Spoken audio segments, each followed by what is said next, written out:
That organisation was paying people $300,000 a year to wait for computers to start. Of all the millions and millions of users, there's 0 cases of ransomware infecting the Chrome ecosystem. One of the great things, just taking Flex as an example, it's a way of bridging the poverty tech gap. One organisation I was working with, it was £30,000 a year in energy savings just by moving to Chrome. There was a lady who used to come in and run one of those classes. She'd do the first class of the evening, and she had to come in an hour before the lesson was due to start, just to get the computers up and running. A typical Chromebooks can be a third of the cost of a Windows or a Mac device. We have some customers that are still using Chromebooks that they bought 7, 8, 9 years ago. Hello, I'm Jamie. I'm the Chief Executive of Digital Transformation Specialist C-Learning, and today we're talking all things Chrome and Chrome Flex, something we've got a lot of experience of supporting and working with as the first Google for Education partner in the UK back in the day.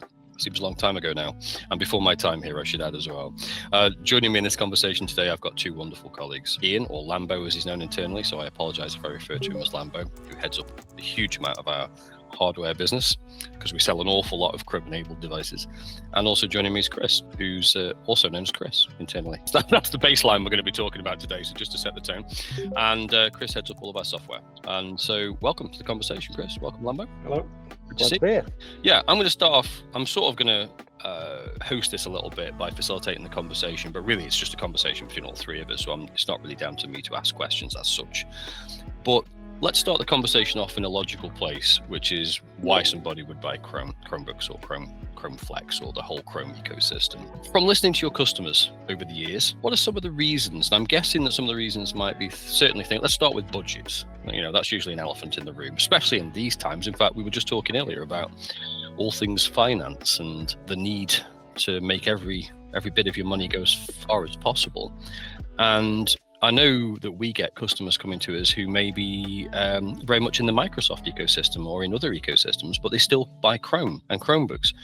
I'll come to you first, Lambo, and then just get Chris's input into this. But is it a fair comment, Lambo, to say that Chromebooks are a significant budgetary factor behind the purchasing decision with a lot of your customers?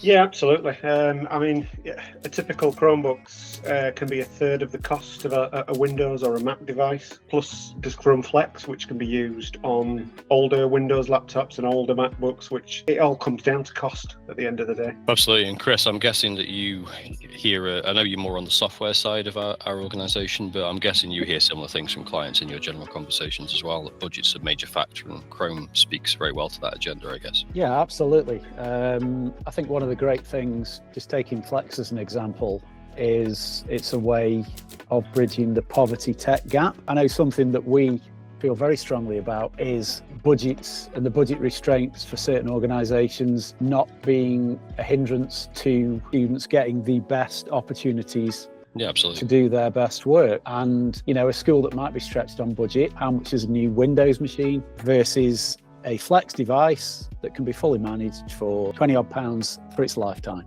So that then gives students the ability to maybe take devices home, actually get them closer to a one-to-one device within the classroom as well. Yeah, I know. I was like pretty much in awe of what the difference that Chrome Flex can make for an organization. You know, if you compare it to the cost of trying to buy a new machine, that's if you can find one this year in 2026 due to hardware constraints and all the other challenges that we might talk about in a little bit. But yeah, having the ability to put a Chrome Flex license on an old computer and turn it into effectively a new Chromebook, which transforms the user experience, that's quite something.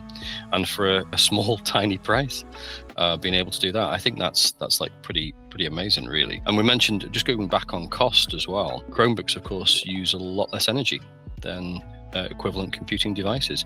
There's lots of different research quoting lots of different figures on this, but broadly speaking, you're on relatively safe territory to say they use at least half the energy of any other computing device. Yeah, and they're getting more efficient as well. Yeah, absolutely.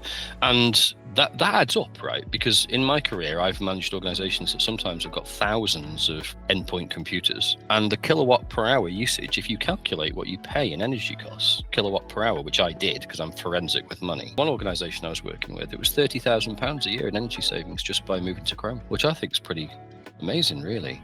And Chris, you hit a really important point there, actually, about equity of access as well, because this is another angle to being able to make your money go further, is you're able to reach more people who need a device or need access to computing, let's put it that way. And Chrome is the best show in town I've ever seen to this day that speaks to that topic, which is partly why organizations like the RAF, for example, have deployed Chrome. It's because they have nearly 100,000 or so cadets, many of whom are from backgrounds that are very diverse, some prosperous, some suffering economic challenges, and not everybody's got a device, and Chrome speaks to that agenda perfectly, I think, better than anything I've seen anyway. And I know that a number of your customers that you talk to every day certainly align with that. Oh, absolutely. Yeah. I think there's a couple of elements here. We're talking about not only the saving in the devices, but also we mentioned there, as it's cloud-based, it needs less computing power, it's using up less energy.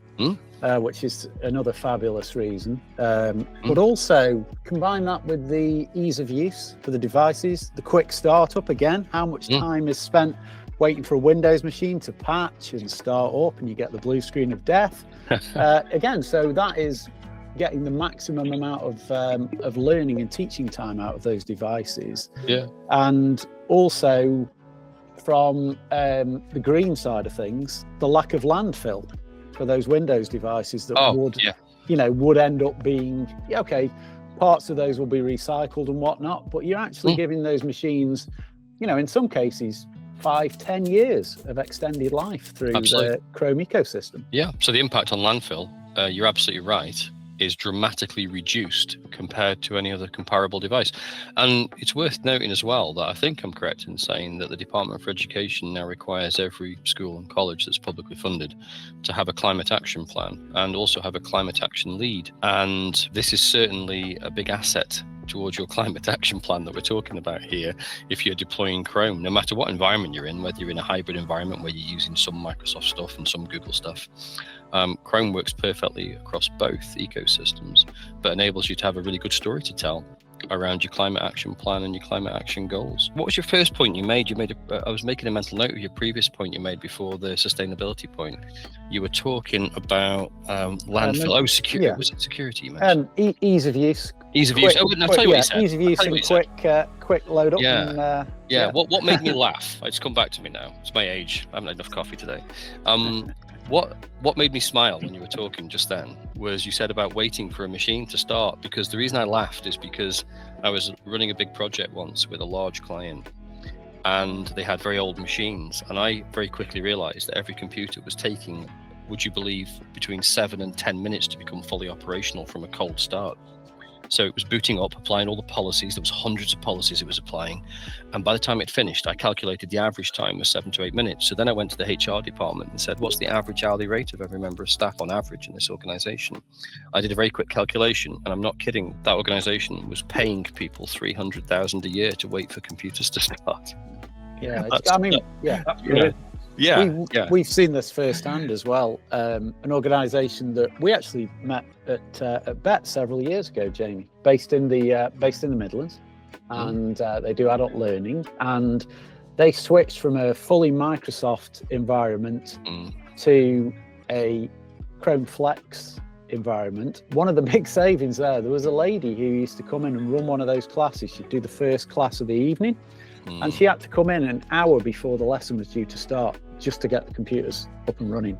So it's an absolute godsend for her. She could get those devices on the desks, closed, ready for the lids to be lifted, and with Flex, you're up and running in about 5 or 6 seconds. Absolutely. Yeah. I think another saving as well against Microsoft devices would be the security. I mean, how secure Chromebooks are from an endpoint point of view. I think it's 0 reported ransomware attacks. Absolutely right, yeah. Ever. Yep, that's absolutely right. It's the most secure environment that I know of. It's still true today to say that of all the millions and millions of users, there's 0 cases of ransomware infecting the Chrome ecosystem. I'm sure no one can say anything's perfect when it comes to security, but the closest you're going to get to assurance is the Chrome ecosystem. And when you look at how secure by default the whole wider Google ecosystem is, I think it's also quite true to say, and I could certainly make a very compelling business case to say that the more you have in Google, the more secure you are.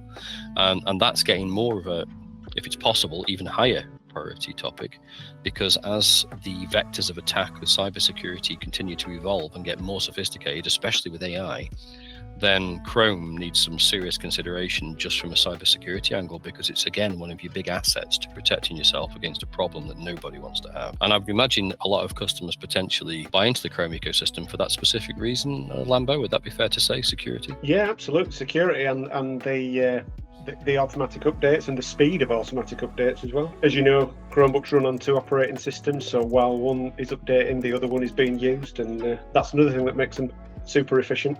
Yeah, definitely customers do purchase Chromebooks for the security. Yeah, I totally agree. So that takes care of one headache, cybersecurity, but I think there's another headache it takes care of as well, in a big way. And I know this from my own previous roles I've had. I remember being a director of IT once, many years ago, and IT teams tend to be very overworked and overstretched with a lot of projects and pressures and things. And managing an IT estate, of course, is hugely complex.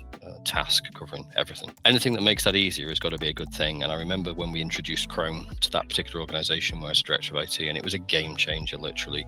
I mean, even myself, who I consider myself to be not particularly technical, but I could manage the Google domain and the estate through the Google admin console as a semi-technical person. I didn't, I did a bit of training, I taught myself a few things, but it was the most seamless and easy transition from an IT project point of view I think I have ever managed in my entire career. But the real payoff was all the benefits to the team, who suddenly were like, right, so we can manage everything just from this console here, and it just works. That is such an empowering thing. So I'm guessing, again, Lambo, on your side with hardware, you must get some feedback from customers about how it makes their life better, I would think. Yeah, absolutely. It's because I believe the whole Google ecosystem is so intuitive, so easy to use, but that goes down from all of the apps that are on the devices, Chrome itself, admin console, everything, just so easy to use. Yeah. Final sort of comment from me, really, before we look towards wrapping up this short conversation about Chrome and Chrome Flex. I think part of this as well is about future-proofing people, like going forward, and also future-proofing the estate, because one of the things I noticed back in the day when I first moved to Chromebooks, because it's the only device I've used now for about 16 years or whatever, is that it would always auto update. So I never lifted the screen and had to wait for 6 minutes or 7 or 8 minutes for it to be ready to work. It's usually ready in a matter of seconds. But also, they never really slow down over time in the same way that other computing devices do. So even 4 or 5 years later, your Chromebook device is kind of future-proof, if that's the right phrase, in a way that other devices simply are not. I mean, there are other devices, I've got a Microsoft machine as well, and after 3 years that starts to sort of creak at the seams a bit, whereas I've got Chromebooks that are still super fast after several years. So that's got to be an element that people look for as well, Lambo, when they're buying hardware like Chromebooks. Yeah, realistically we have some customers that are still using Chromebooks that they bought 7, 8, 9 years ago. Yeah. And they're still in good and full use, and they're not just ones that they bring out every so often just because they need a device. They're still in general circulation. Yeah. And just Chris, coming to you for a final comment, just on a sort of previous point really that we discussed earlier in the conversation. On the software side, I know that you've got customers who in many cases are in a hybrid environment. They might have lots of Microsoft software and applications, but they've also got Google stuff, but they still buy Chromebooks and Chrome licenses. And do you want to just share a little bit about why that makes sense and why that works for them, and sort of any feedback you've heard over the years from customers you've been dealing with around that? Yeah, sure, absolutely. We know that a lot of schools and colleges are not one cap fits all. There's Windows applications that they want to continue using. There's also the Google ecosystem with Classroom and whatnot. So yeah, there's definitely a hybrid there. But the beauty of Chrome is that it's not just restricted to Google products. You can install and run Microsoft applications directly on your Chromebook. So there's no need to worry about that. If you happen to be using a Microsoft application, or you've got something that has been produced in a Microsoft document, Google will be able to convert that as well for you more often than not. So it really is a great model to cope with both the Microsoft and the Google ecosystems. Yeah, I agree. Look, thanks guys. Thanks for everyone's contribution to the conversation today. Really appreciate it. If anyone wants to find out anything further, they need to reach out to us. Our email is connect@c-learning.net. We're easy to track down online, and Lambo and Chris will be happy to help you out with anything you need, Chrome or Chrome Flex wise, or anything more wider across the Google ecosystem. But thanks for your contributions there, Chris, Lambo. Appreciate it.